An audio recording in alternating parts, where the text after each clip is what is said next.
નામ મારું પ્રવીણસિંહ નાથુસિંહ સોલંકી, ડભોડા મંદિર ટ્રસ્ટનો ટ્રસ્ટી છું અને અમારું મંદિર 1200 વર્ષ જૂનું છે.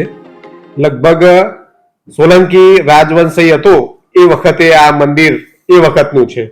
એ વખતે પાટણના રાજા અહીં જંગલમાં હતા એ વખતે એક ટીલડી ગાય હતી એમની, એ અહીં આવતી હતી અને તે અહીં દૂધ ઝરી જતી હતી અને તેથી રાજાએ તપાસ કરાવી તો ખ્યાલ પડ્યો કે આ તો અહીં એક સ્થળ ઉપર ઝરી જાય છે.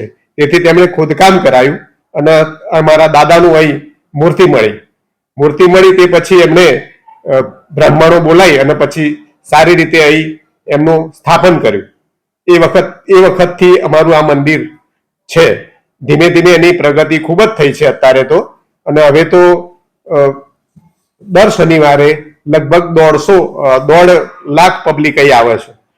એના લીધે અને મહત્વ ખૂબ જ વધી ગયું છે અને અમારા દાદા દરેકની મનોકામના ખૂબ જ પૂરી કરે છે. તેથી પબ્લિક ખૂબ જ આવે છે. અમારા મંદિરમાં અત્યારે બધી જ સગવડ અમે અહીં કરેલી છે અને અહીં અન્નક્ષેત્ર પણ ચાલે છે. અહીં દોરા અમે આપીએ છીએ અને સુખડી પણ અહીં આપીએ છીએ. એટલે અમારું મંદિર લગભગ ખૂબ જ પ્રખ્યાત છે. ગુજરાતમાં ખૂબ જ પ્રખ્યાત છે અમારું મંદિર. બીજી શું સુવિધા છે મંદિરની અંદર? મંદિરમાં અમારે રહેવાની પણ સગવડ છે.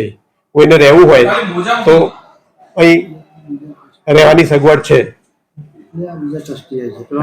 ટ્રેનનું શું મહત્વ છે? ટ્રેનમાં અમારા અંગ્રેજો વખતે જ્યારે ટ્રેન અહીં શરૂ કરવામાં આવી એ વખતે અમારા ખારી નદી ઉપરનો પુલ બનતો નહોતો.